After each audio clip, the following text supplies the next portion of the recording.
Hello class, my name is Lopez and today I'm here to inform you guys about the process in which pharmaceutical fraud takes place in, the consequences, and the people who got affected as a result. Pharmaceutical fraud, for those of you that didn't know, is an unlawful activity that goes on around us on a daily basis. But these criminals committing the acts are not getting by without being subject to a great amount of consequences. As a matter of fact, the retail value of prescription drugs filled in annually in the US exceeds a staggering $300 billion per year. And what most of you don't know is that a large proportion of these drugs are being paid for by government-sponsored health insurance plans, such as Medicaid. My uncle came from Cuba with a pharmacy degree, and 20 years later after living in the US, he has remained in the career path of the pharmacy industry, thus informing me about mostly everything that I know in the pharmacy fraud topic. First, I'm going to inform you guys about the consequences. Secondly, about the process of pharmaceutical fraud itself within the pharmacies. And lastly, the people who got affected. Offenders do not realize the severity of fraud done to healthcare companies, which can come with consequences of up to 10 years in prison. 8 individuals in the state of Texas have been charged for their participation in a healthcare fraud scheme involving at least 3 pharmacies and $158 million in false claims to the insurance for costly compound medications. If convicted, each count of conspiracy to commit healthcare fraud comes with a statutory penalty of 10 years in federal prison and a fine of $250,000. Money laundering counts, on the other hand, come with a statutory penalty of 20 years in federal prison and a fine of $500,000, or double the value of the property involved.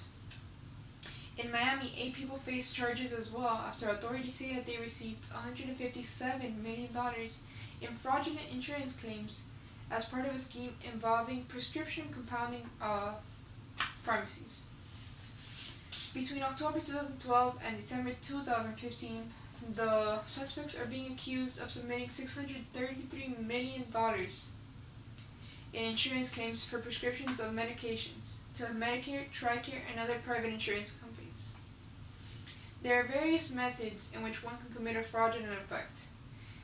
Among all the pharmacies, although the most common one is the inflating of price. The AWP is the average price in which a drug is sold, and most healthcare plans make the refunds off of the AWP reported by pharmacies. Another common method, however, is the kickback fraud. Kickback fraud is a method in which it's made with the intent of paying someone to persuade them, somebody that's within the company, just to bribe them with, in exchange for their services, for them being paid with money. Pharmaceutical fraud is not a visible crime to the eye, but it does affect many people along the way. TRICARE is a provider of medical insurance for military members and their families. Such fraud can put you at risk of losing the benefits that the government is giving you.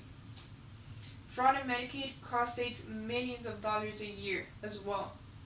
Due to fraud insurances, taxes are rising, and the money in the government isn't really going to health insurance anymore. They're using it for other things that are less important. In conclusion, we have talked about the consequences that come along with pharmacy fraud, the process, and most importantly, the people who are getting affected by this. At the end of the day, they're the ones suffering. It's a very important topic that people usually oversee, and it's not really talked about much, which it should be more often. We as a community don't realize how often it happens to us, and it's really late when we do notice. We're already victims of it. First, I informed you guys about real-life scenarios in which people committed fraudulent offenses and as a result ended up being subject to great consequences. Secondly, I told you about the many ways in which pharmacy fraud are being committed daily on a daily basis in pharmacies. And lastly, I explained how everyday people become affected by the actions of others. As we can see, pharmacy fraud is something that's happening on a daily basis, and it's a very serious matter. We don't realize the risk until it's done to us, and that's when it's too late. This is one of the many reasons that we should have to be informed about pharmacy fraud. So thank you all for your patience today. Hope you enjoyed it.